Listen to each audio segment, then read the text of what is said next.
How to delete database table via phpMyAdmin in cPanel. Log into your cPanel account and you will be on this page.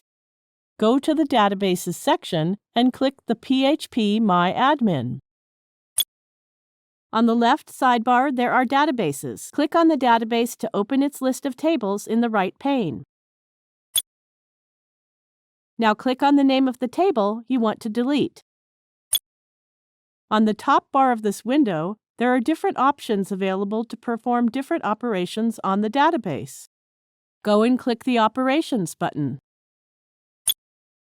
Now scroll down to the bottom of the page and click the Delete the Table option. Click the OK button.